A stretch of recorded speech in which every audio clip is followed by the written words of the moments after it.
weed made me a better mom. Yeah. This week on He's a Guy, meet Khadisha Thornhill, a mother, an advocate, a truth teller. Everybody wants to blame the single mom. Sometimes I wondered if I was a liability. You know, advocating for him, it was tough sometimes. She moves through single motherhood with power and grace, breaking old patterns and speaking on what many keep silent. As a child of a narcissistic parent, I hope he knows that whatever he wants to be is perfectly fine. Where's my dad? It became about breaking generational curses. By day, she spent nearly 3 decades in risk management. By passion, she spent the last 5 years creating space for Black women to learn about cannabis and care for themselves. About 5 years ago, I started an online community that educates Black women about cannabis. Tap in, episode 20 of He's a Guy.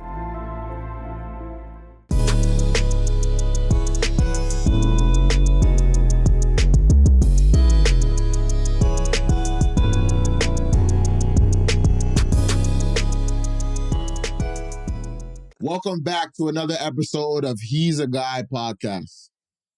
Before we go any further, because I always go too far, remember to like, comment, subscribe. You guys are doing a wonderful job. We've actually had a couple milestones this week.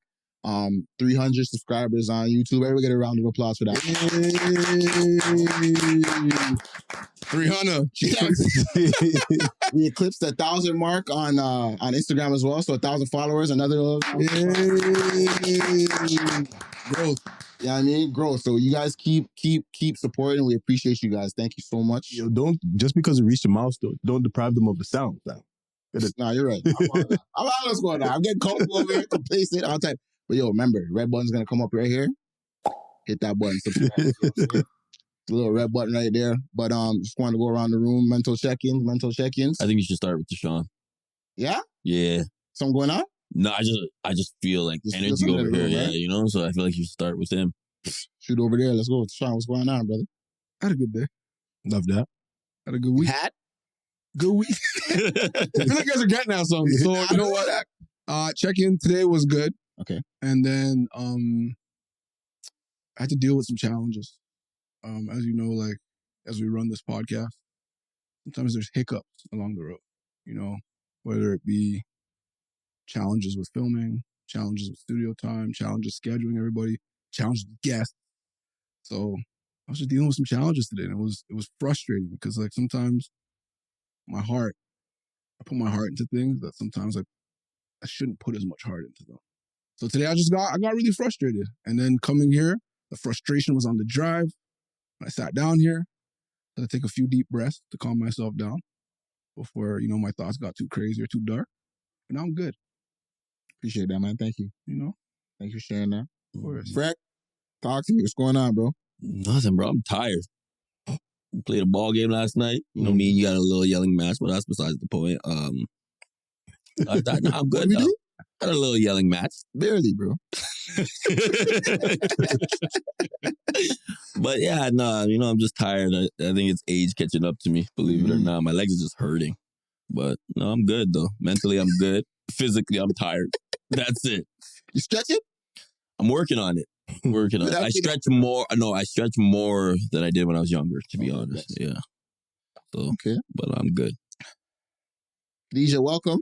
Thank you. How are you doing? I'm doing great. The edible's kicking in. I like that.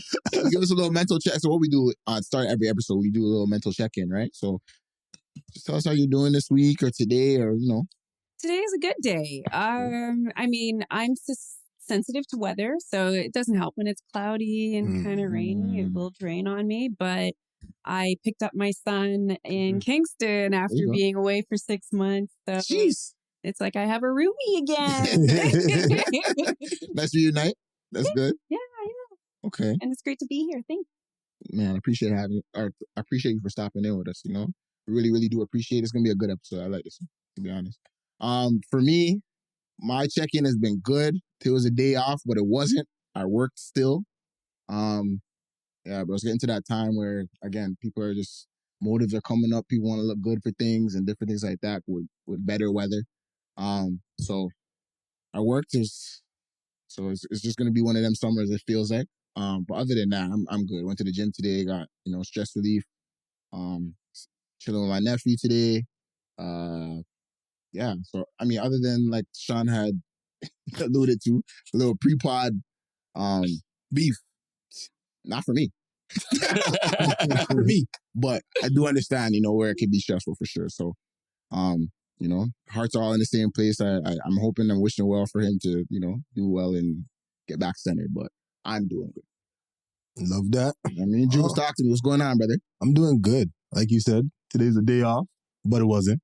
Was doing a lot, but, it was a good day today. Mm-hmm. Tashawn and I did some planning for another event. Be on the lookout. Yeah, be on the lookout, trying to get these things out rapidly. Yesterday we had our men's league game. And before that, I did a coaching call. Jeez, okay. Trying to get into that. And it just made me realize a lot about myself. And it kind of really grounded me in the thought that this is going to be a useful tool to elevate me to another level. So, Jeez. Yeah, bro. I didn't even know that. I didn't tell you. Saving it for the pot. Congrats to that, bro. Is that why you were in that professional shirt? Fam. I hear you. I like the shirt, brother. I'm telling you. You think that's professional? That's a big man. Did you guys say we're going out after this? Huh? What? No, he's wearing a big man shirt. Yeah, man. But Kill me, yo. Today's episode, it's a good one, man. It's something that's really important that, unfortunately, that goes on in our neck of the woods, unfortunately. But something important to talk about. So I welcome Khadisha. But before we get into that topic, can you tell us a little bit about yourself and what you're into? Sure. Okay. Intro. So I'm a Black single mom that lives in Durham region, and I'm born and raised in Montreal. Transplanted here back in '94, and never went back to Quebec. You've never been back since? No, they can keep it. Wow. They can keep my Not a student visit, loan not too nothing. out there. John's over there sweating. You're out of that? All that breath work. Well, Quebec has a different legal system. Okay. What happens there doesn't necessarily have to follow you here. Okay. That's my degree. Okay. Okay. Don't take that home. No. Don't take that home. Okay. If you don't mind, what do you do for work? Anything like that? Okay, so in my day job, I'm a risk management professional, a claims adjuster. And so I handle lawsuits from slip and falls, commercial exposures, car accidents. And I've been in the insurance field for 27 years. How is it? I slipped, tripped, and fell into it. Okay. Because I was bilingual, so I just wanted to get, a good job. Oh. And it was one of those types of careers when I started as a broker. They offered you, free training and, you want to get paid. And it turned out at one point I was the only bilingual person in the call center, and even other bilingual people were sending their French calls over to me. You get tired of it after a while. So I went into claims because I wanted to talk to less people. Fair enough. Right. And get off the phones. And about 5 years ago, I started an online community that educates Black women about cannabis. So Come on. that's been my side hustle. And we just celebrated our 5th anniversary. Congrats. Let's give a round of applause for that. Thank you. The anniversary, Yeah. So I'm a cannabis educator by night and insurance professional risk manager by day. That's dope. I ever see those two crossover? Actually, they stay pretty separate. Yeah. They don't know about that at work? They know about each other now, but in the first few years, there's a lot of stigma with cannabis, right? Absolutely. And when you're Black in cannabis, Absolutely. extra stigma. Oh, of course. Family stigma. So you kind of protect those things from each other so that one doesn't spill over into the other if you can avoid it. But, we're about 7 years post legalization, and groups like mine really work at reducing the stigma so moms don't have to apologize for vaping in the bathroom. Talk about it. Because I think it's made me a better mom. Okay. Real talk. Weed made me a better mom. Yeah? Yeah. Okay, we're going to tap into that right now. Enough said. Yo, you said that. All right, let's go. I don't want to even talk about what transitions look like. I know. That wasn't in the question.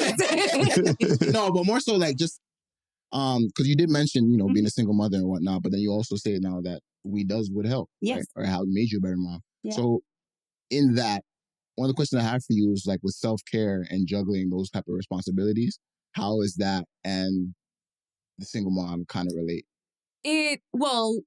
The same stigmas. When I started realizing that weed was helpful for me, I still hid it from my son. And it was quite funny because one day I had run back from the hockey rink. My son plays hockey, and he was about 12 years old. Yeah, 12. And I had about 20 minutes, half an hour. So I was smoking with one of my cousins who owns an edible company in Vancouver. And we're smoking weed in my garage of the house I own. And garage was closed and we're chatting. All of a sudden, the garage door rolls open slowly. And I see my son and my other cousin pull up. And my son's like, "What are you doing?" And I tried to hide the weed. And my cousin that was with me smoking said, "Yo, cuz, just live your truth." And I said, "You caught me." And guess what? It's legal. So I'll come see you in the house and we can talk about it after. Yeah. Wow. But yeah, that was one of those where things you keep separate, they kind of collide. And I wasn't a lifetime or lifelong weed smoker. I was still pretty new to it then. Yeah. So I think that's why the stigma hung with me harder. Whereas I think people that were comfortable with it won't necessarily have that same issue with their kids. Of course, it's just a part of me type of thing. How was his reception of it? Did he He kind of laughed at it. And he didn't really take it very seriously. And then the pandemic happened and I think he saw I was using a lot more of it and I was into growing it because also with the group developing. So interestingly, I worried a little bit about, I don't want to expose him too early to cannabis, but in the other side of my brain, I'm like, I have a liquor cabinet here. Yeah. He knows what alcohol is. We just have to use the same, education. Absolutely. But also because he's into sports, he's never really been into it. If, say, in the dead of winter, I can't bear to, freeze my butt outside smoking in the garage, and I set up in my ensuite bathroom with a nice filter that I got on eBay. If he smells it on the other side of the house, he'll send me a text message. "I can smell your smoke. You stop." Stop that. Exactly. That's a conversation I at least have, is open. Exactly. And it's actually 180 degrees different from what I grew up with. I was raised by a pack-a-day smoker, cigarette smoker. And even things that I would do to rebel against that, around 6 years old, I broke up my mom's cigarettes when I found her pack. It would just get me into trouble. And things like advocating to open the window in the car, because smoking back then, parents smoked in the car. They smoked when they were pregnant. Yep. So no, they crazy. did. They did. And which is probably why my brother and I were born with asthma, or we developed asthma early on. I didn't want that for my son. So when he would tell me if he felt in any way encroached by it, he was like, "Don't worry, I'll take it off the table." And I didn't usually put it in his face. And now he's 18 and he still doesn't give it any thought. Well, super bad. Yeah. Now, how do you balance your personal needs with the demands of you being that mother? Oh, that was hard because I had my son at weeks before I turned 33. So I'd lived. Yeah. But at the same time, I think it was easier because I'd lived. I traveled. I was pretty settled in the course of my career. So, you still panic as a woman in corporate.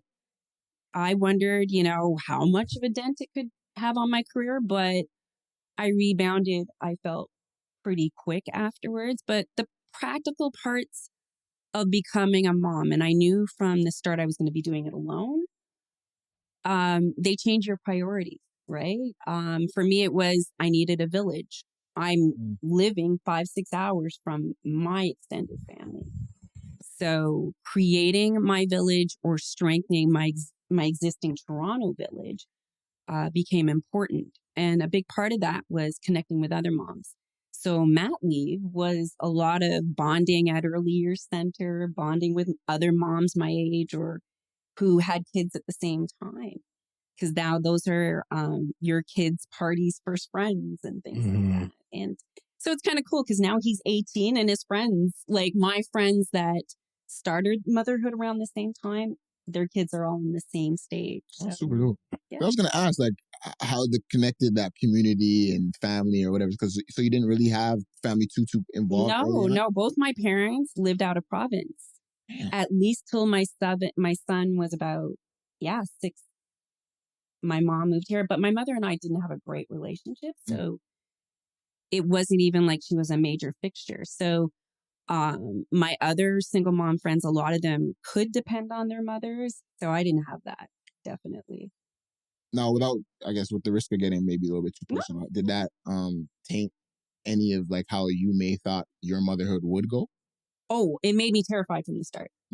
I think the mother wounds I carried from my childhood into adolescence and adulthood, I think I had to be on a path to healing those before I had my son. And then definitely I elected to be dedicated to that healing once I knew I was having him.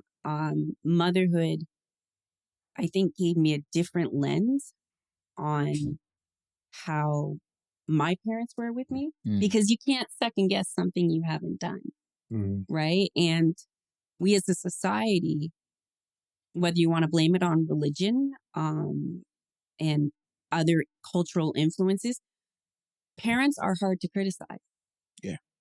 You know, you really have to usually go pretty far to draw criticism publicly. So when I became a mother, it made me really critical of what I went through as a childhood and then dedicated to not repeating that for my son. Do you feel like, has your son ever came to you and said, hey, like, based off a relationship that I see either with you and my grandmother or how you raised me, does that ever a conversation? No, not yet. That's good. I'm waiting for it. Oh, really? Well, no. It's not that I'm waiting for it. It's just you're ready for it. I'd like to think I'm going to be ready because I'm a Virgo, so I plan everything. Oh. So I probably had that conversation in my head. A lot of the things about becoming a parent for me became, especially a realization in the last 8 years, it became about breaking generational curses. And in doing that, it's a gift to my inner child, my younger self, and a gift to my son and the generations ahead. Because at least in my family, I could see the cycles and how they kept repeating themselves, especially as you get older, because also our parents don't tell us everything. Right. Especially I find in our community, it's, coming up in the 70s and 80s, children were meant to be seen and not heard. Right. So I felt my son needed to know he was heard and seen. And I think he thinks that and that. Open up to the room a little bit. I know for myself, I can speak to it, but how about you guys? Do you guys see anything that may have been like a tumultuous relationship from your mothers to your grandmothers? If you're open to seeing that or open to talking about it, I know I could start. For mine, I see a lot of things trickle down to like my mom to my sisters versus of what my grandmother and to my mom. Like there's just little things of nagging or arguments or just little things that tip off fast. Anything of those type of things, like just when they get to a certain age, now it starts to veer this way. And then when I hear stories from my grandmother at the time, it was just like, kind of the same thing. So I wanted to my you did that? Kind of the same thing. It's like, it was just like, it's interesting to hear that. And I don't know if the focus is always going to go that way of like trying to break that, right? It just might be habit. Did you notice a difference between the way your mom would treat you versus the way she would treat your sisters? If I'd be lying to you if I said I don't notice it now, or I can't reflect on it and notice it. Yeah. But at the time, hell no, not at the time. No, we're all the baby, you know, like it was just, yeah, I'm blessed. Like, nah, you guys are doing what you guys are doing. That's why you get in that trouble. But you know what I mean? And then likewise for me. But yeah, opens to the room if you guys are willing to speak on it. If you guys have noticed anything like that, I don't know. I feel like for me, like the way my grandma was to my mom is very different than the way my mom was to me. Because my grandma to my mom, I feel like my mom grew up with the 2-parent, like, almost a Bill Cosby household, but let's not say Bill Cosby. Let's say another. Cosby show. No, you can say the Huxtables. Huxtables. I think people are now distinguishing. I didn't watch that show, though. I'm the Cosby Show, though. I don't know what Huxtables. That's Cosby Show. That was their name? They were the Huxtables on the Cosby Show. Why do you think that was a different show? That's embarrassing. Okay. Family Matters, what you're thinking about. Oh, okay, that's what I'm thinking of. Yeah, so I feel like my mom grew up with that kind of lifestyle where it's like, you know, the 2-parent household, the, you know, middle class, doing well for themselves. My grandma was it almost felt like she was a stay-at-home mom, but she wasn't. Like, she worked. She's like baking things, making ice cream. Like, my grandma was like that, ironing everything, cleaning everything. My grandfather was didn't say much, grumpy, but still provider. Like, she grew up with that. And I grew up with, she wasn't like my grandma at all. Like, she was almost like, I can't be like that. Because I remember even when I was younger, like whenever she'd make me something, I'd be like, why can't it be like grandma? But shut up and eat it. You better eat this right now. So like, I want to say like, her parenting style was probably very different than the one she received. And it's probably, there's a lot of reasons probably why that is. Absolutely. Because I think even like her watching my grandma, she was like, that looks like a lot of work. Like I don't know if I'm ready for all that. And I'm sure my grandma said to her probably like, if you want a husband, you must do this and that and this. And she's like, no. Like, I'm not doing that. So the way I was raised was very different than the way my mom was raised, for sure. I have a question for you. What accent was that? Antiguan. I couldn't tell, but my bad. You know Antiguan? Yeah, you.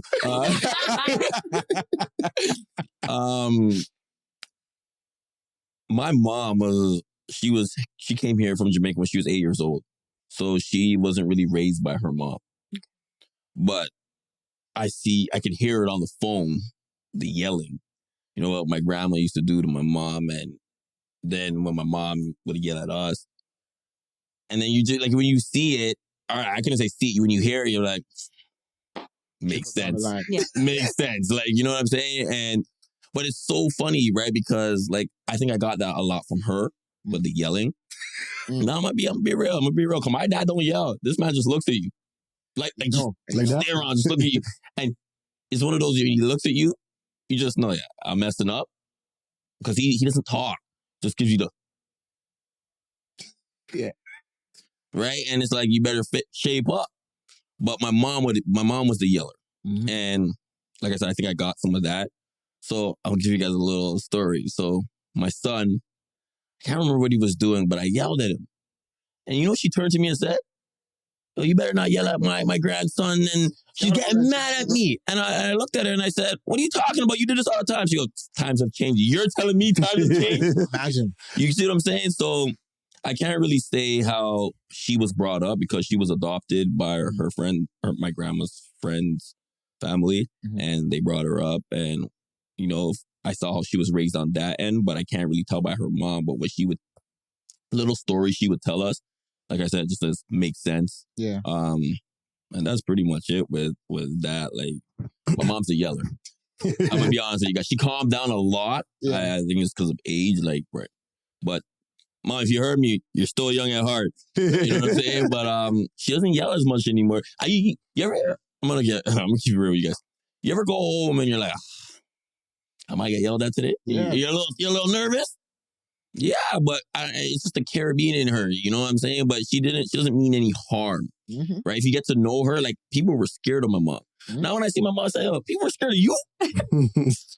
Showing you a different side now. Right? You know, but for the most part, Mom, I still love you, all right? How about you, Theon? I think to add to what you said, Khadisha, I think my mom tried to change generational curses.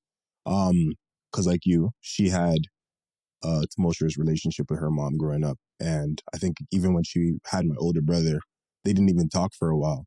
So I think that she very much viewed motherhood like, I'm not going to raise my kids like how I grew up. Yeah.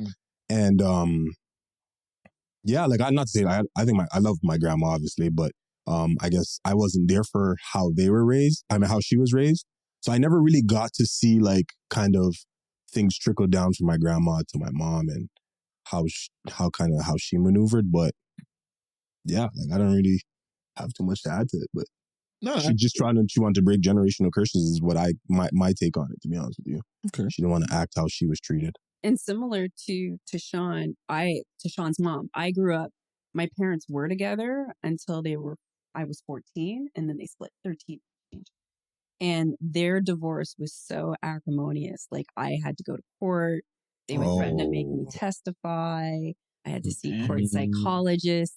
So that also governed how I was going to be as a parent. Yeah. What I wouldn't do. Also, because what you go through or what you experience. You don't want it. Yeah. That's dramatic. I'm sorry to hear that. Wow. Yeah, I was at the time. I was about to brush it off. No, it was. Yeah. At the time. But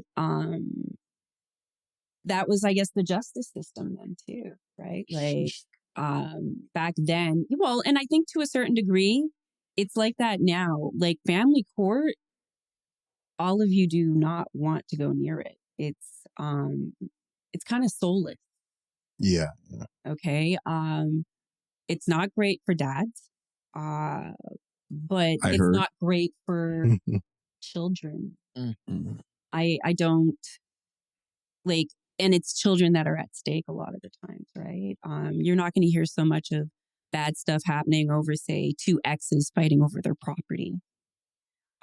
So I think a lot of people forget about the impact on kids because they're in an emotional state, right? They were in an emotional relationship. Absolutely. But I always think about the kids.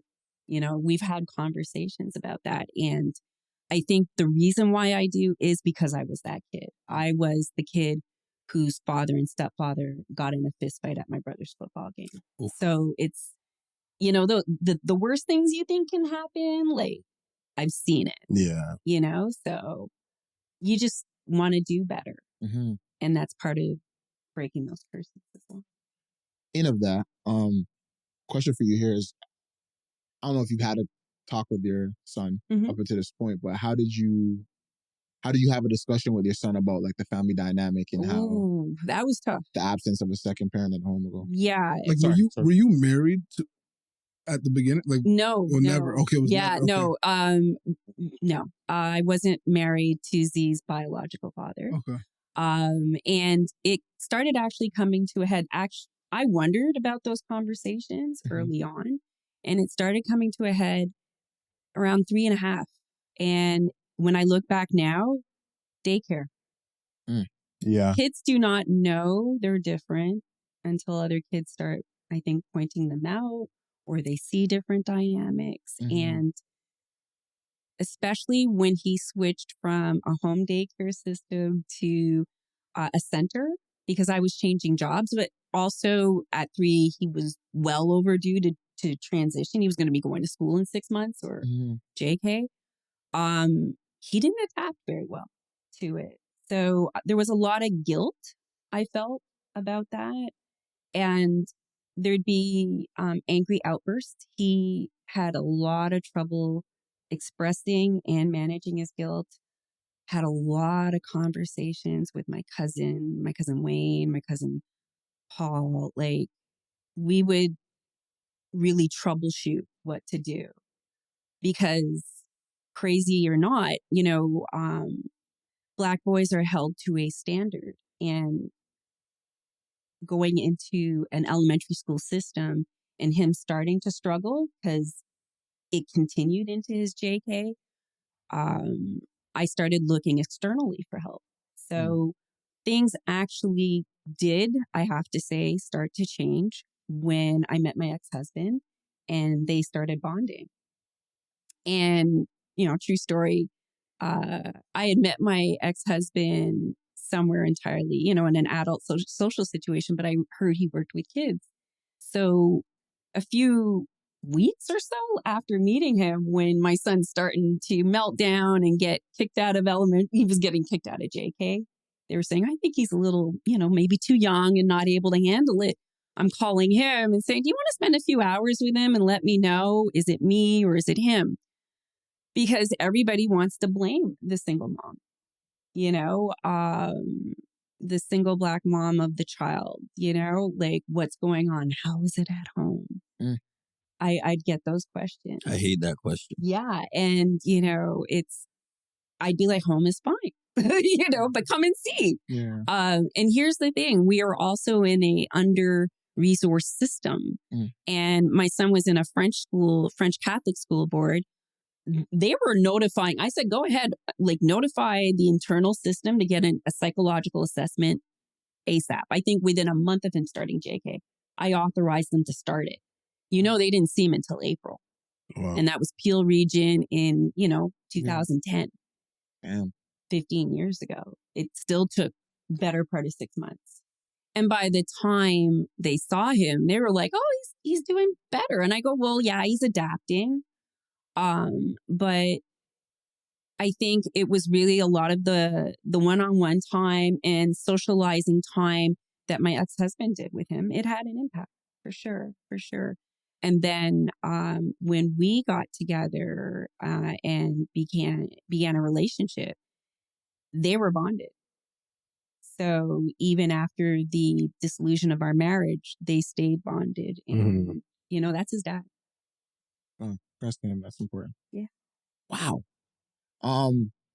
So in of that conversation that you were starting to have with him, just how things went, he was just really not accepting of it or aggressive or... He was like, you know, I think he struggled to accept the situation. And you also are like, I'm trying to explain it to a 4-year-old, right? So Yeah, that's true too. Where's my dad? Well, he's made different choices. You're not trying to stomp on his name at the same time. How do you explain he's made different choices to a 4-year-old and make them understand it? It's right? hard.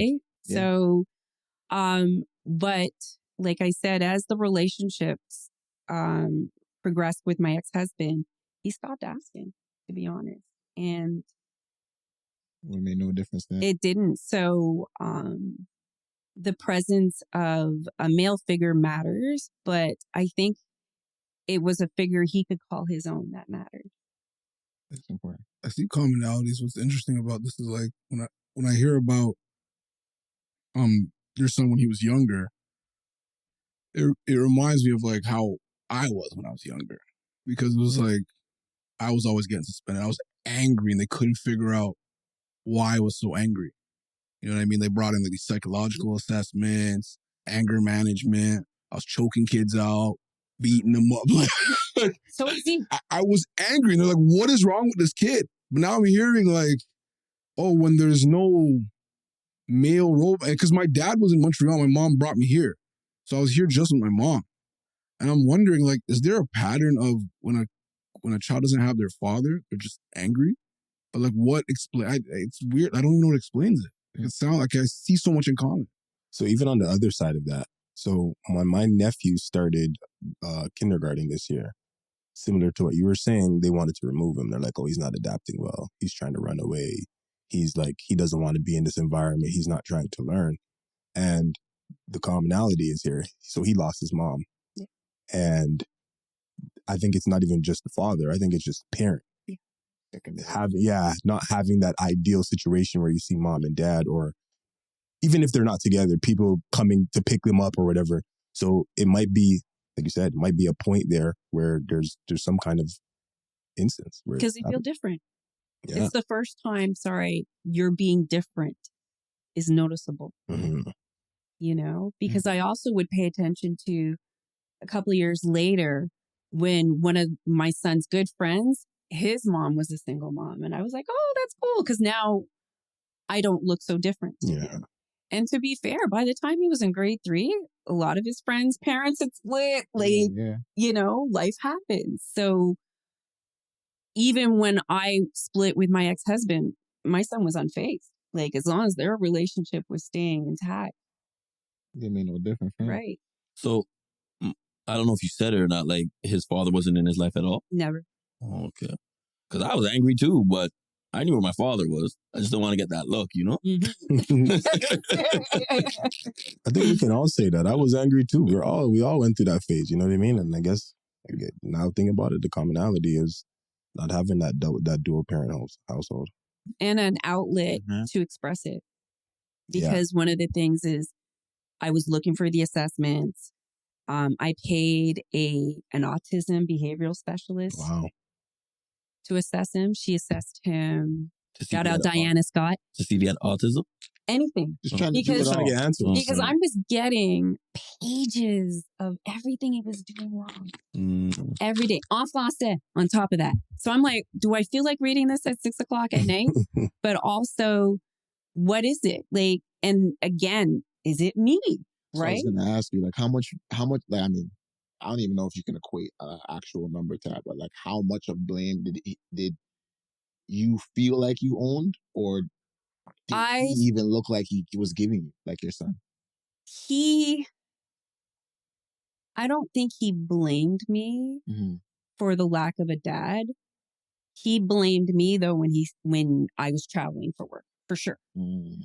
And it just happened that I got this job right before he started JK. So it probably was too soon with the transition of JK that now I'm traveling for, a week. It was only 4 or 5 days, but to him, that's forever.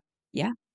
Right. So I think that had an impact on him. And it also I had to reassess my career and be a lot more firm about what I wouldn't do, what travel I wouldn't do going forward. It just wasn't worth it. Once I was married, now I had someone there. So he was totally amused if I was gone. And he still would miss me.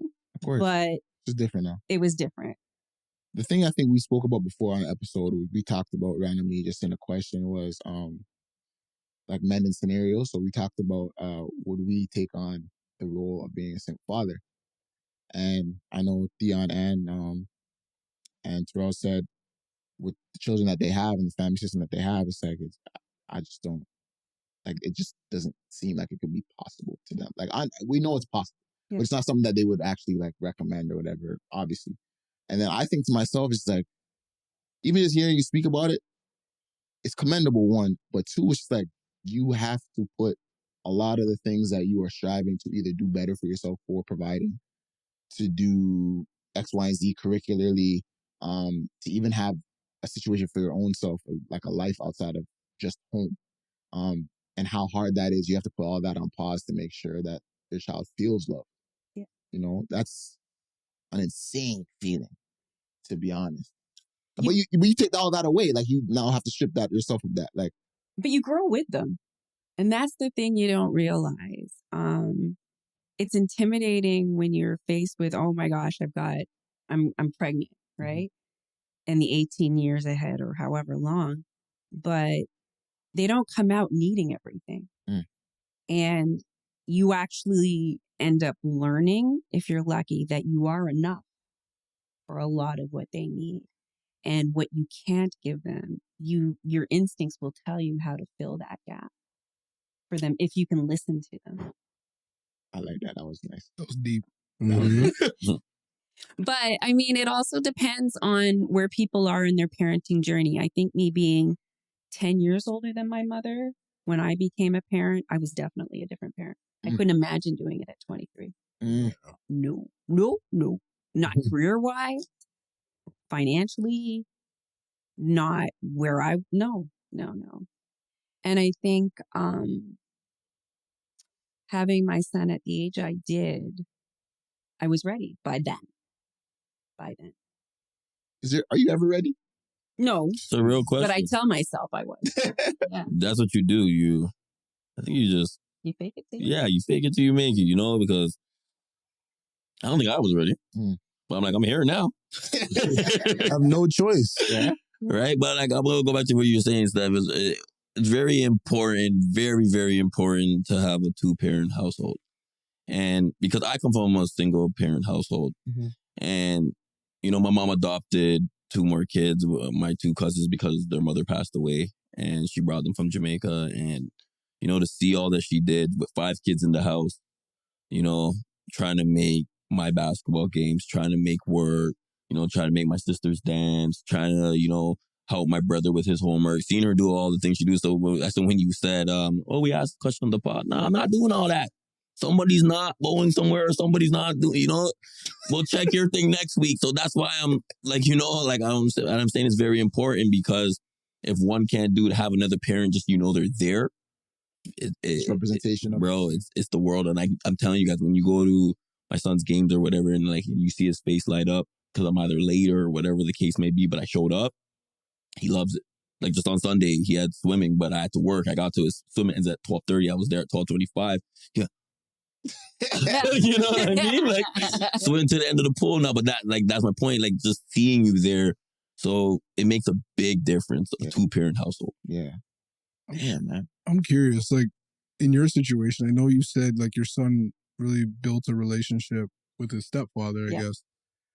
Do you now feel like you have to hold that together because now your son got used to a parent? You know how people like stay in marriage? I was committed to keeping that together with when my marriage collapsed. I was committed to keeping their relationship intact, and my family was too. So we were really lucky with that, I would say. But again, it was about Z's priority, and it's not all roses. Like we didn't always get along, but we always knew how to put Z first. And I think we both tried not to let him know how we felt about each other as much as we could. And I think it's getting better. He's 18 now, so there's a lot less to argue. Well, not that I think we ever really argued, but yeah, being near the end of the road helps. But I think if you can keep the welfare of the child your priority, it helps though if you were on the same page beforehand, even before you split or. Yeah. I think when I think about it too, like even when I growing up, like in my teenagers, even before my teenagers, I think one thing that I realized had such an impact on me, even as I grew up, was that it was the women my dad would date. Like I'd become really close with them. Yeah. And then they would break up. Yeah. And it was just like, you didn't exist anymore. Didn't exist no more. Number change. I'm calling this line. Number's been changed. So I get close with these women. They'd be like almost like a mother to me. Yep. And then as soon as they break up, it's just like, I can't do this. I can't see you. I'm sorry. Yeah. And it was. And it's a breakup for you. Yeah. Yeah. I think, even going to that question that you asked initially, I think that's an important thing to remember as well, just because I now grow up with the idea of, if I were to ever get into something tumultuous with my partner, that it would be something that's like, I don't know if I'd ever, because of the example that was set, I knew before my parents had split that this situation wasn't a good one for them. So it's like, they said they stayed in a relationship for the kids who got to an older age to understand. But we could tell early on that you guys aren't happy here, right?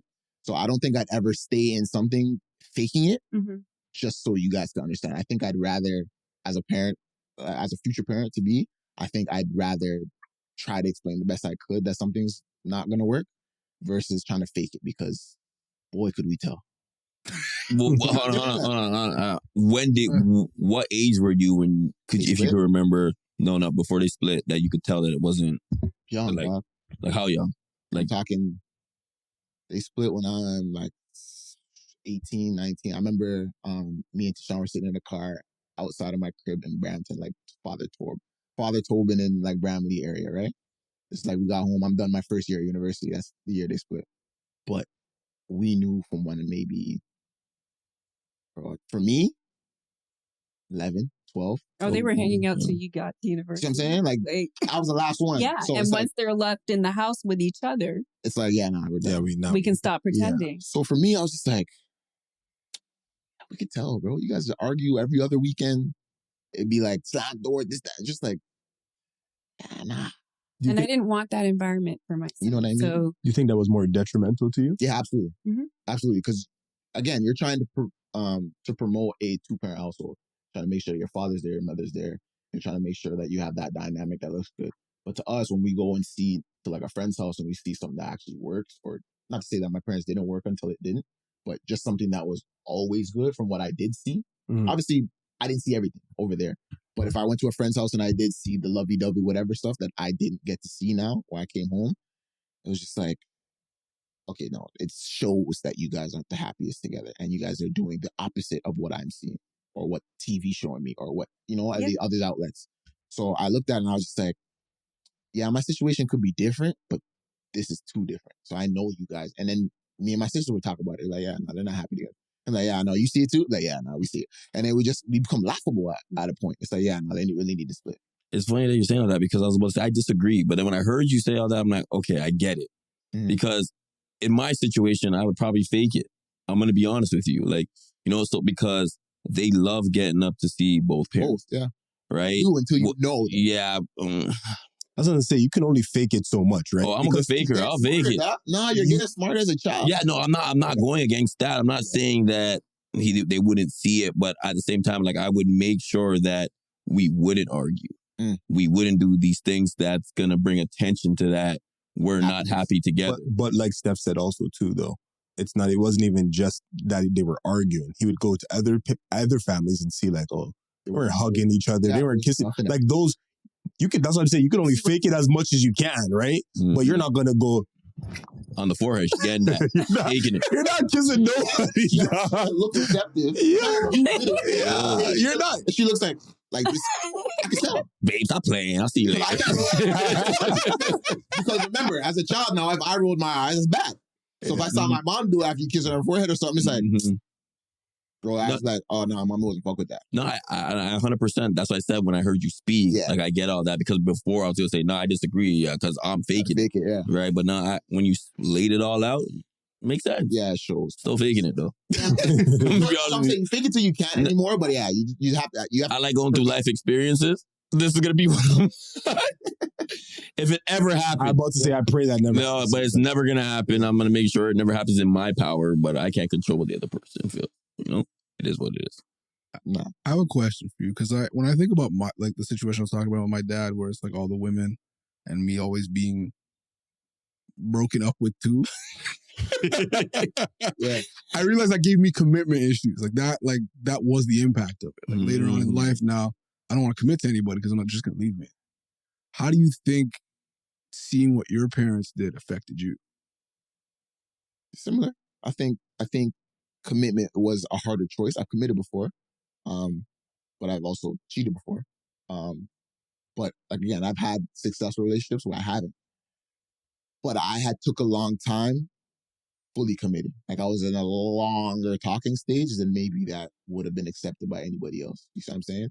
So it's like, for me, I want to make sure this is a person I actually liked or messed with, that I could actually be around, that I actually wanted to be around.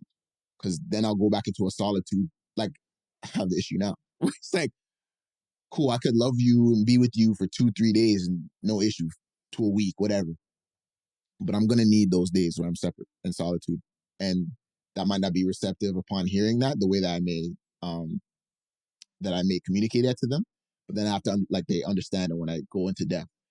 But nonetheless, it's just one of those things where it's like, yeah, no, I need to make sure that I'm happy to be with this person because I never want to end up in a space where now I look at it and be like, you know, Side eye. Like, you know what I mean? Like, I don't want to be here anymore. Like, you I'm not take your gonna fake time. it. Yeah, I'm not going to fake that ever again. Like, I'm never going to have that show up in my life again. So, yeah, there's definitely after effects for sure. But, you know, but Khadisha, what's something you hope your child takes away or has learned from you throughout, you know, what you've done so far in raising him? I hope he feels that he was empowered to chase his dream and to just be whoever he wants to be. And as a child of a narcissistic parent, I hope he knows that whatever he wants to be is perfectly fine. It doesn't need to be anything to do with me. So I think, I hope my son understands unconditional love. I like that. I like that a lot too. Me too. Because sometimes I feel like as parents, not that I am one. I'm about to say, wait. Roll that back. Let's cut him off too early. I was gonna let him go. He cut himself off. He realized real quick. It makes sense. That's parents. He had me for a second too. I wouldn't even laugh. I was okay. Where you going with this, dog? Everybody was confused. I'm looking at him like, well, when did this happen? It sounded profound. I could have a kid,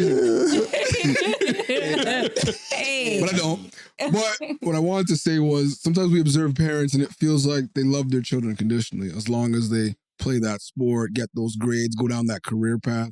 So like what you're saying is really beautiful because, yeah, it just shows where your heart is, you know? Man.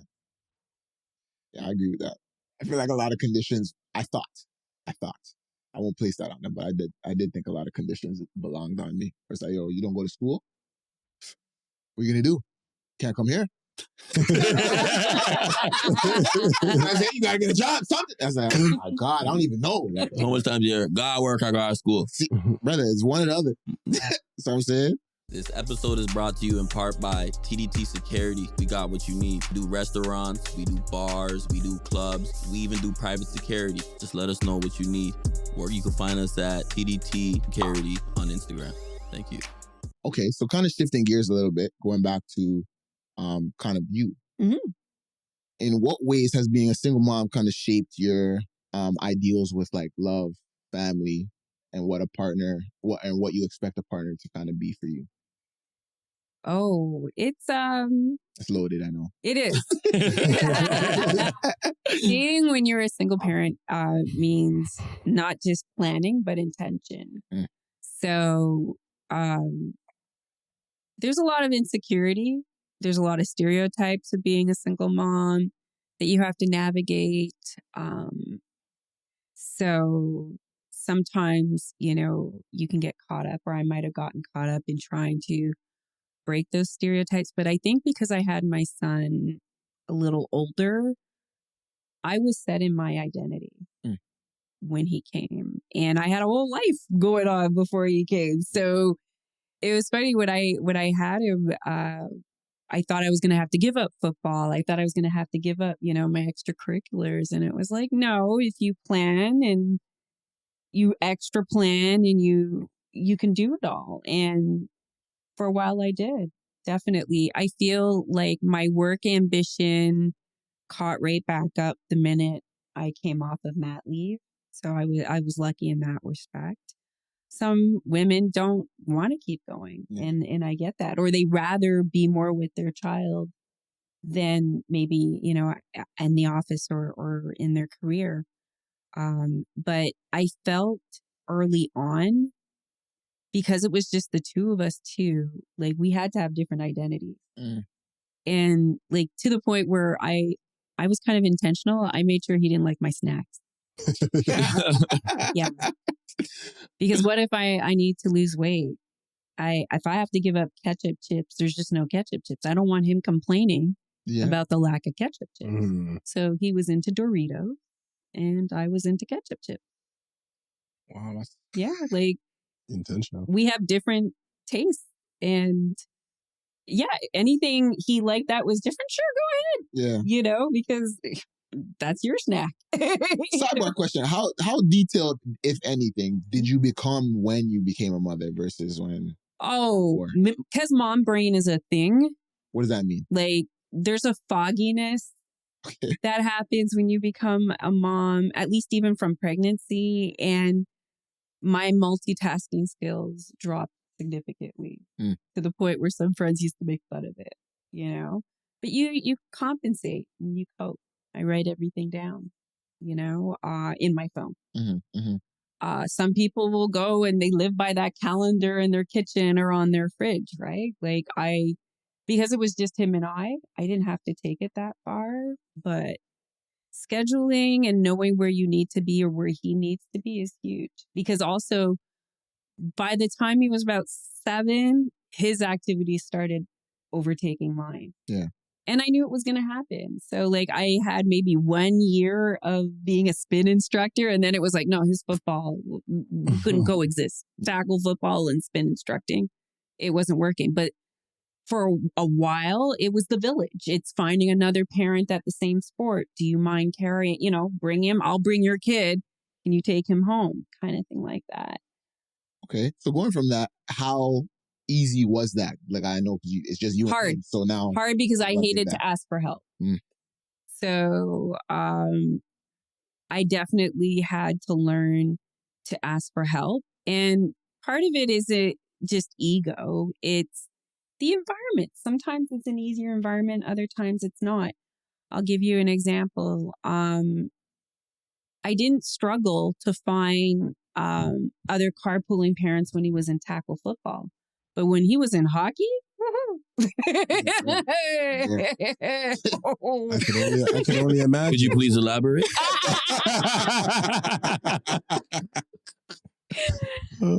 I just never got offered. I'd have to ask. And if I'm at the point of asking, it's because I have a scheduling conflict. I don't have my backup, Z's dad, whatever, you know, like. And so, yeah. They weren't willing, huh? No. And it was an adaptation I did, and I didn't overthink it. Honestly, I couldn't be bothered.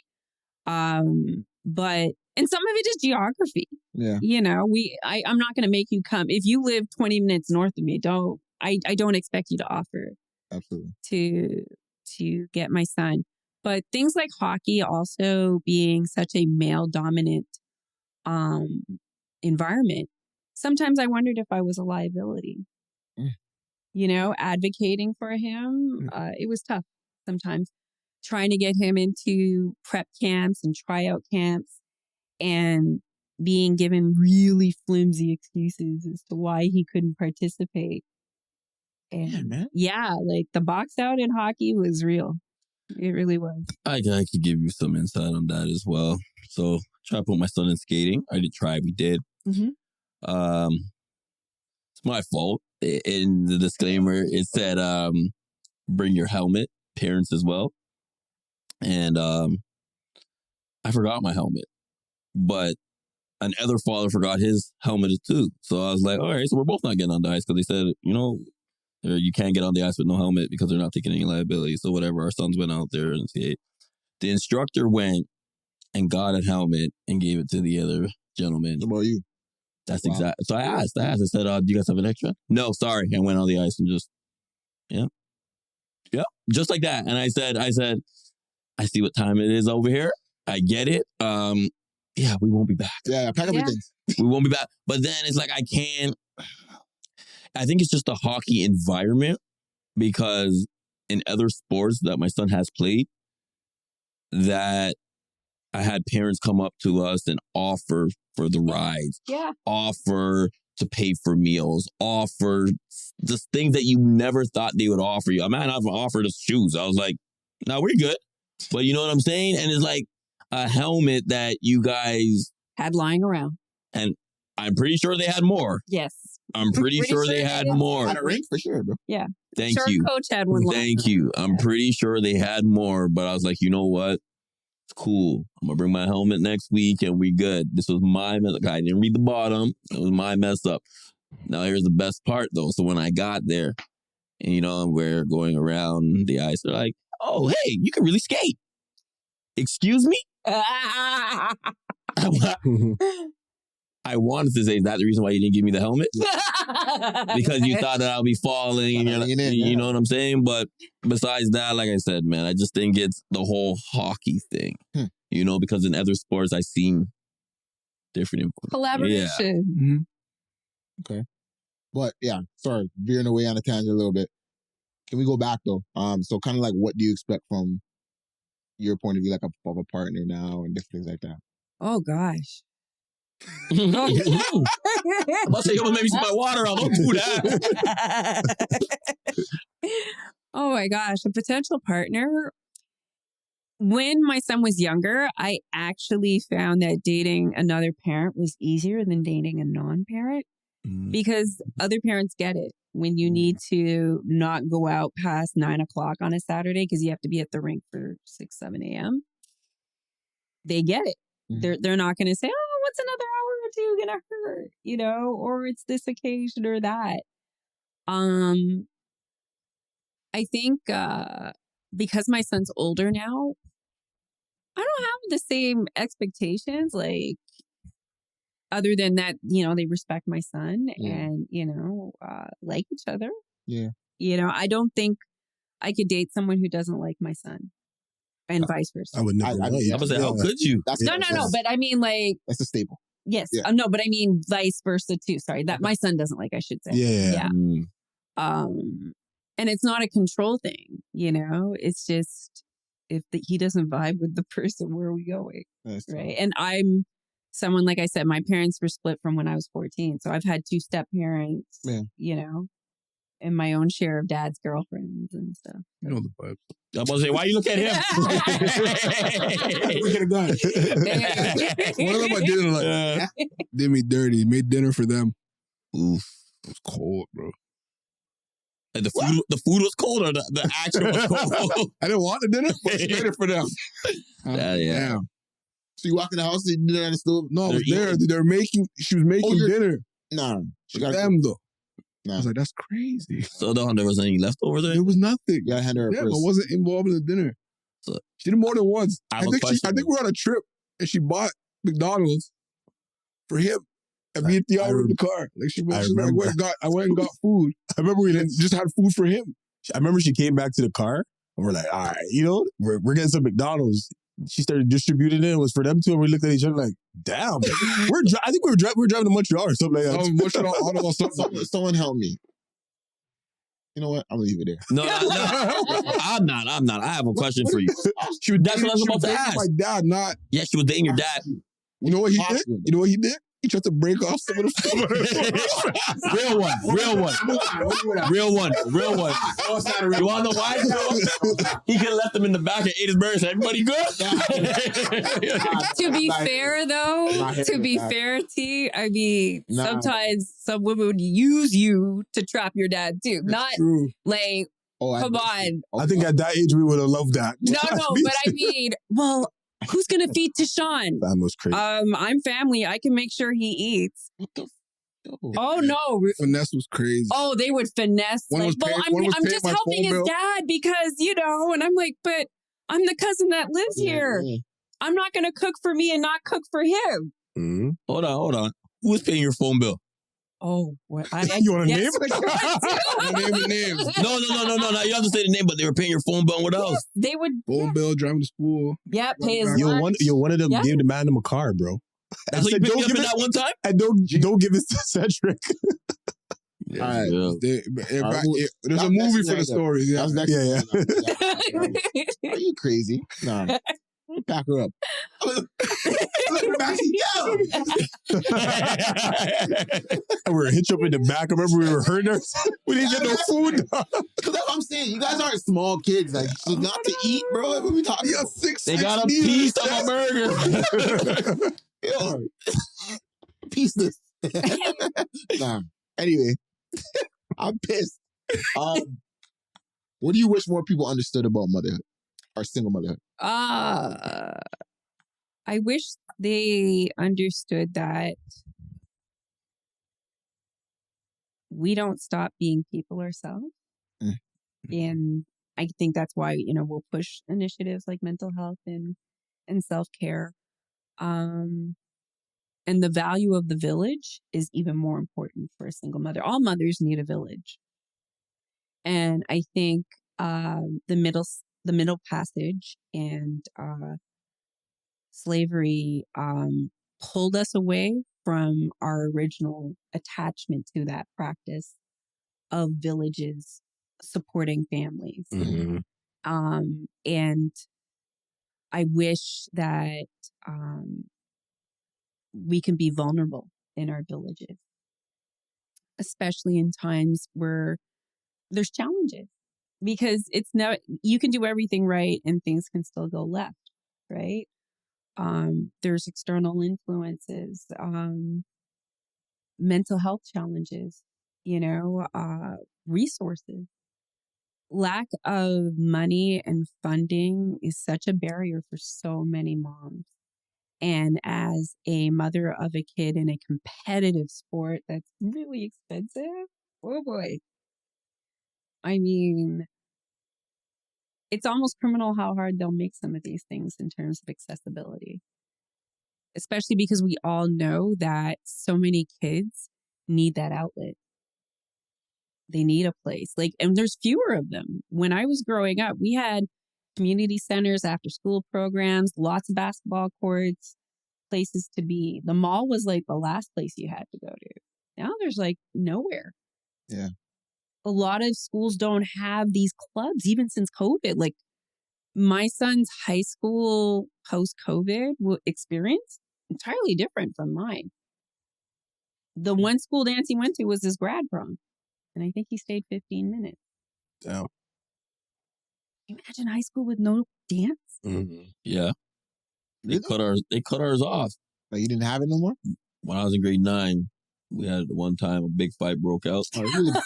Principal walked in the dance floor and said, "This is why we're not doing this again." Hooligans. Never happened. Never happened again. You never a semi-formal, nothing? Never happened again. Unless they were doing it and we didn't know about. Yeah, but you. When I say we, you.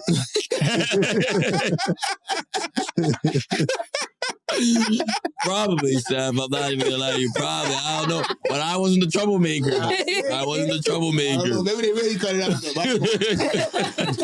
My fault, bro.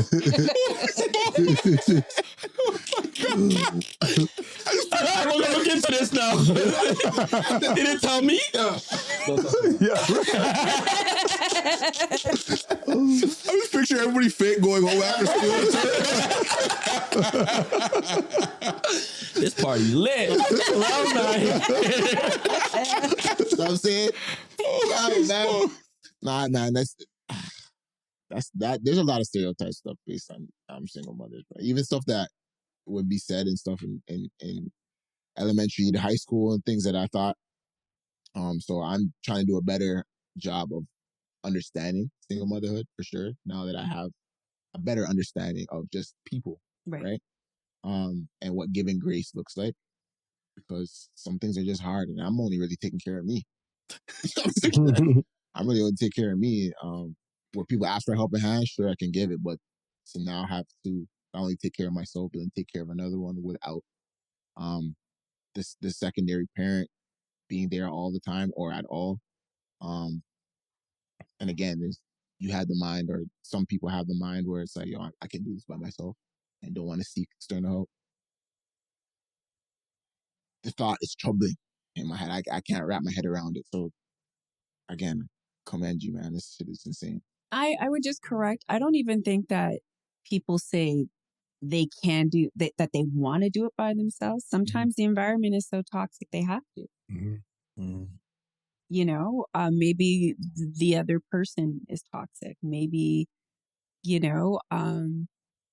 not all single mothers are choosing that. They're choosing, sometimes it's the lesser of whatever evil. Yeah. And so it's hard to treat it as a monolith, even though society will, we're not. That's important. Were you ever angry in the beginning? Yep. Okay. But I also made an active decision to resolve that anger before he even arrived. Before Z arrived? While I was pregnant, I was like, I got to work through this. Yeah. How did you come to that realization? Because I feel like there are single mothers out there who don't let go of that anger. Yeah, I even feel like my mom, she told me that. She's just like, I was angry for a while. And it's like, what for me, Yeah. I knew what anger could do if you don't check it, because my mother died angry at my father. Yeah. Like her last wish, like her dying wishes were he can't come to her funeral. He came to her funeral. But her wish, like when she's dying of cancer, she still didn't want her, ex-husband of 17 years and father of her 2 children To be at my funeral. at the funeral, So sometimes anger carries people because it serves whatever feeds them, and they're not actually being honest with themselves. Because I don't think all the time she was really angry at him, at my dad. She'd moved on. She got married. He got married.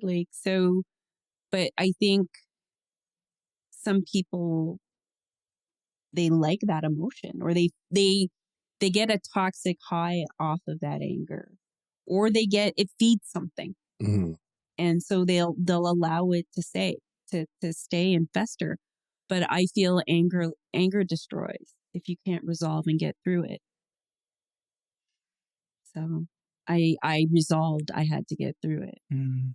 I also didn't want to be a barrier should his biological father ever had changed his mind. I wasn't going to be the person that said, no, you can't. Although now if he changed his mind, it's like, I'll kick rocks. Like, but He's a big man now. yeah, like, good luck. Like, but because no, his stepdad's his dad. Yeah. Thank you for that. Yeah. Okay. If there was any advice you could give to anyone going through this situation, even if it's like somebody like your younger self, what would it be? I don't think there's a lot I would have changed about how I co-parented. I think we all do the best we can, and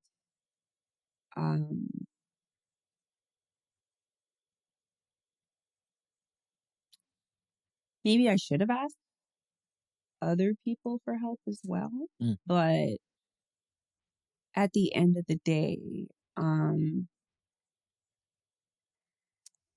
I think if we can all stay focused, and as long as we are focused on the needs of the child, they're met, and regardless of how I would have liked us to maybe get along better throughout the process. I mean, are there times where I'd wish at the hockey rink we could have sat closer or something?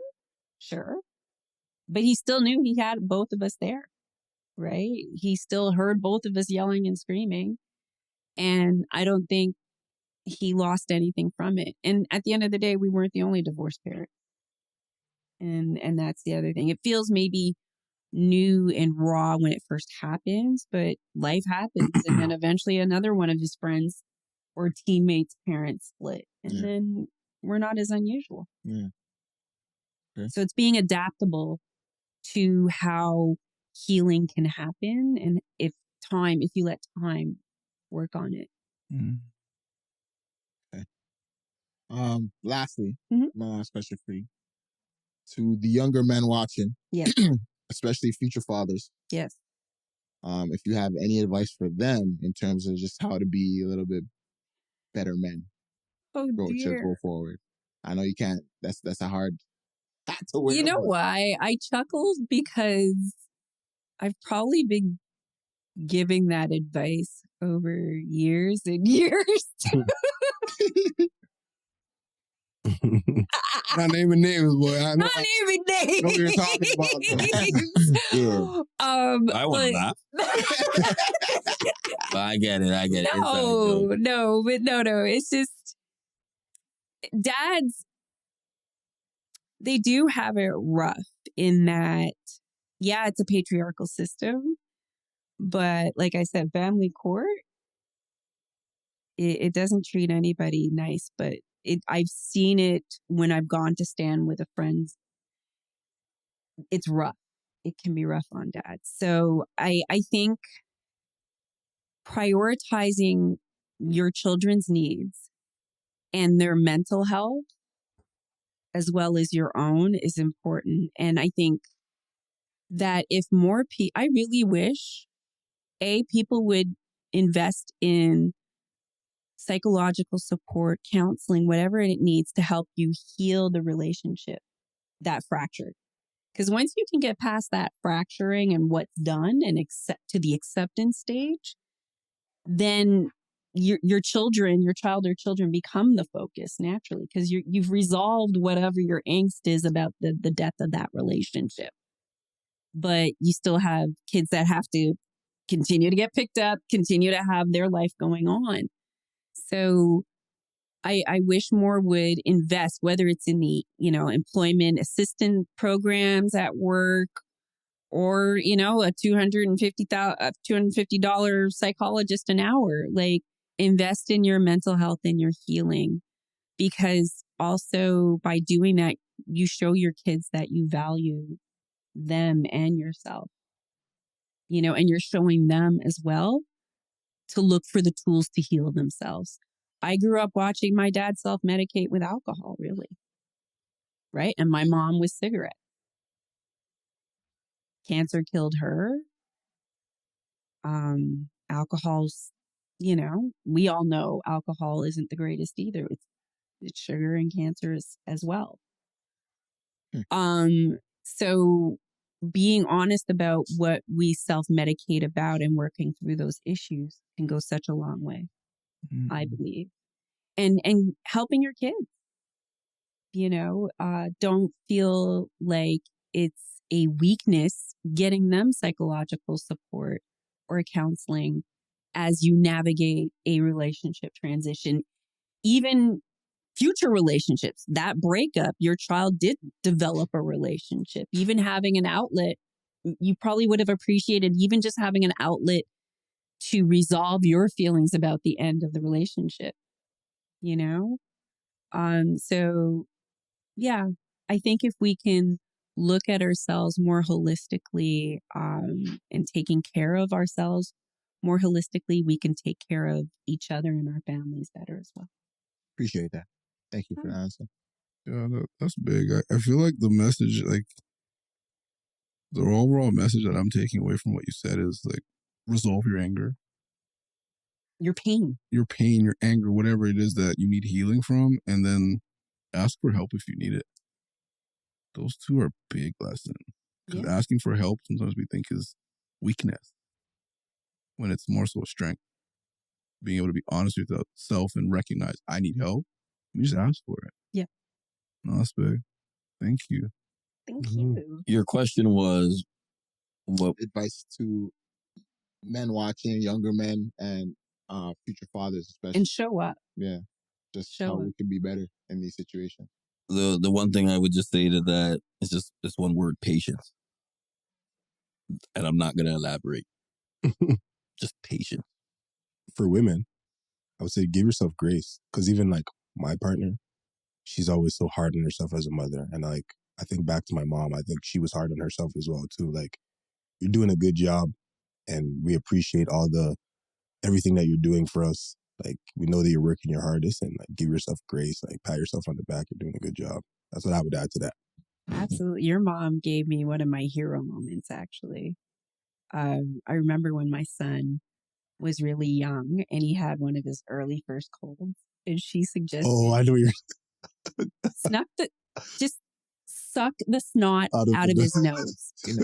Now, first of all, when she told me to do that, I'm like, really? Because I have an aspirator, I got the little doohickeys. No, it won't work. It won't work. So I told my mom, because you still ask other people. I wasn't just going to go on her word. But I did it first. He was great. I was deathly ill 2 days later, because she didn't tell me about the It's to make them feel better. But you're she didn't tell me about how to inoculate myself. Yeah, there's a machine for that. No. You were just sucking out the nose? Yes. There's things for that now. And she swore by it. Yeah. And I was a kid, that's how it went. Yeah. I think even but my mother said, well, you love him more than me, because I could never do that for you. My mother said she would never have done that. The real answer. So your mom made me feel like such a hero. Yeah, I would though. No, she did it even with my nephews.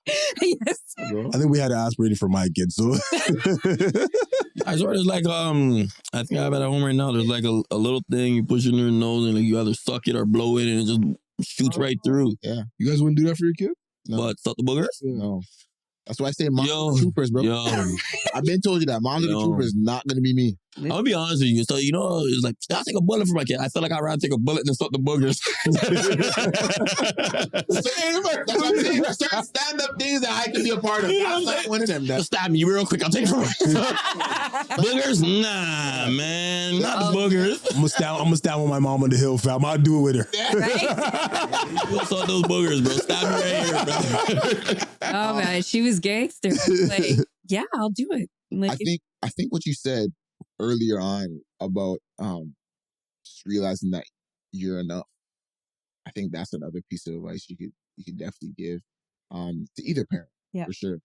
Because that's what really stuck to me throughout. I thought that was really, really important to show yourself that grace to what Theon was saying and telling yourself, you know what, a lot of the things that I think I have to do or things that I have to provide, I'm blessed with already, and I am enough. And some people, you know, overkill themselves to make sure that their child may have this, and this, and think that if they can't provide that they're not doing enough, right?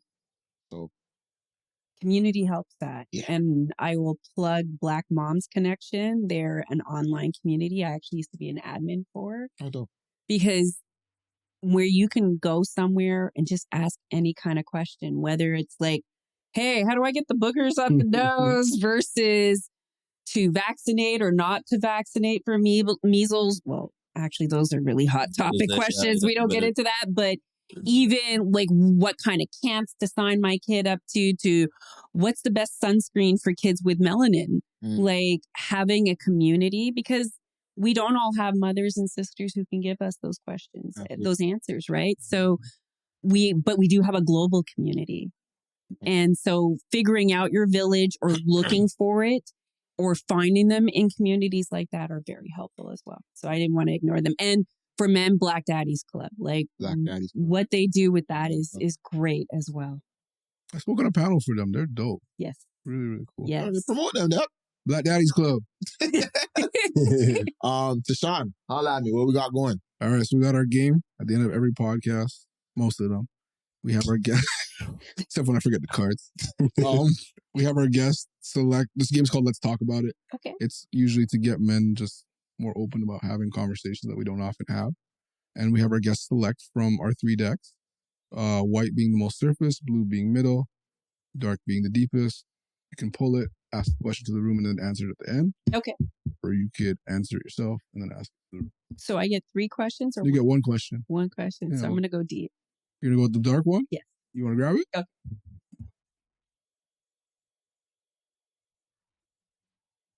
Ooh. Okay. Growing up, were you closer to your mom or dad? Why? Easy.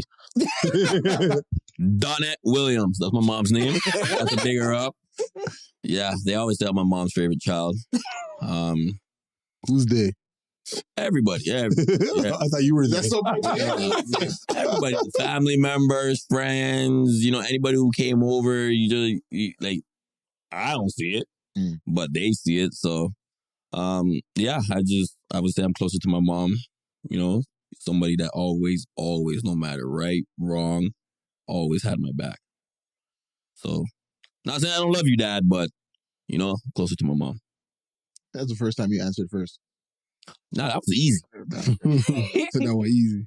Yeah, to add to what you're saying, like, definitely, obviously love my dad, but definitely, hands down, my mom. Some of the things that you mentioned, like always having my back, showing up at all my sporting events, cheering her head off, even though it annoyed me sometimes.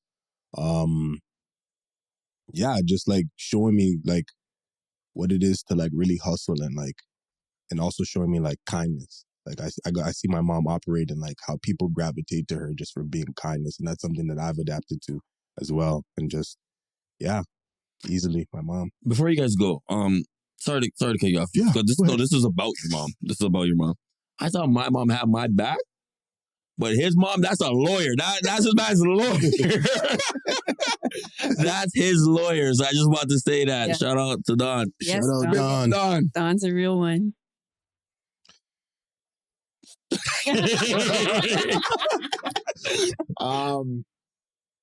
Man, I'd be lying if I said I was not closer to I'm closer to my mom. I'd be lying if I said otherwise. But I'm having a fight in my head thinking I'm close to my dad. I want to say what? Hold on, before you go on, because I hear you say that. Are you closer to you think you're closer to your dad now, or were you? No, I'd be closer to my mom now. Oh, okay. I think.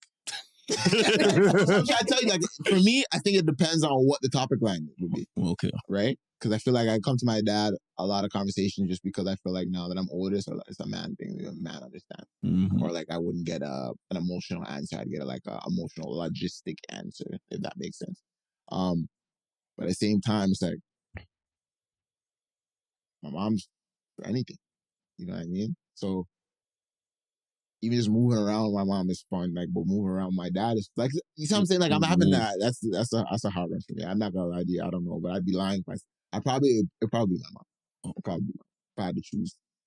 If I had to make like a actual statement, that's tough.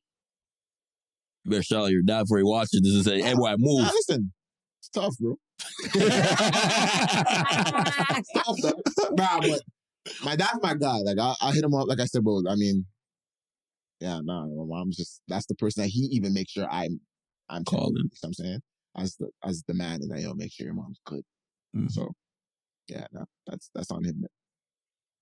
I'm having the same battle stuff. I'm actually having the same battle because, like, when I think about growing up, like, my mom and not like that's my mom. Yes. You know what I mean? We have beef. But then there's my dad, but my dad was like the fun guy. You know what I mean? It wasn't like, I'd be like, Dad, like, I'm sad. You know, he just make a joke. So it's like, I'm sad too. There's dishes in the sink. Yeah, you know what I mean?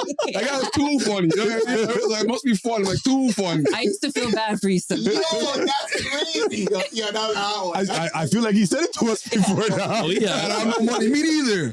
You know what I mean? Like, it was always jokes, but it's like, my mom, if I really needed something, I needed support, my mom, like, she was the reliable one. Yo, she'll answer her phone. Oh my God. My dad will go straight to voicemail. You're not sure if you're going to call back today or tomorrow. Don't know. What I'm saying. We're going to hear back from that guy. But, you know, I agree. I concur.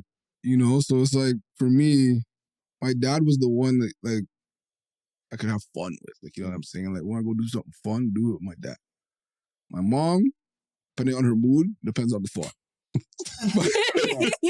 You know, but like growing up, yeah, it's tough. But I'll say my mom, because my mom was just like, you always know my mom's gonna be there at the end of the day.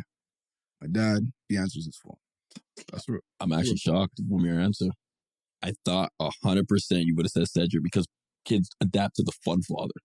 Yo, I want to say that. I do too. My dad's saying like, yo, basketball runs, all these, like, He plays? My dad? What? He's the one that introduced me to that. My mom was a soccer player. I was a soccer player first. Okay. So like when it came to basketball, I hear my dad's going to Jamarsh Deacon, playing runs, all type of things. So all right, bet. So, you know, those type of things. So I'm like, my dad's talking about Jordan. He's running up the stairs, popcorn. I have all these stories talking about my pops, seeing, but yeah, no, my mom's just, I don't know, bro. I think we're kind of similar in this. My dad was fun. Like, you know what I mean? Like, go to the park, play basketball, rollerblade, ride bikes all day, just super fun. But if it got serious, no. U-turn. That would give me the talks, like the serious talks now if I need it. But before, he's like, you know, you're just a kid. Don't worry about that. The man didn't want to age you, fam. But yeah, no. So I agree. Khadija? Okay. Spotlight's on you now. I'm a former daddy's girl. Mm-hmm. Again, because I had a narcissistic mother. We were oil and water, and it was a pretty dysfunctional relationship. Pretty much my whole life. My dad would compensate even when they were married. Like, so I would follow my dad to the basketball court and, you know, watch him play basketball and whatnot. I sucked at basketball, but when I played football, I hoped it was to make him proud, if anything, you know? My mom's been passed away and transitioned for about 11 years now. So because our relationship disintegrated, I don't feel that absence.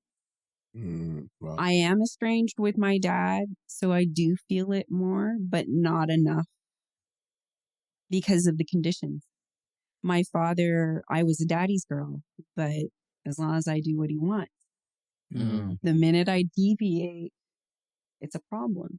And so when you get to a point where you just don't want to play these games, and I'm too old for that, it's like, I won't play the game. You can just play it by yourself.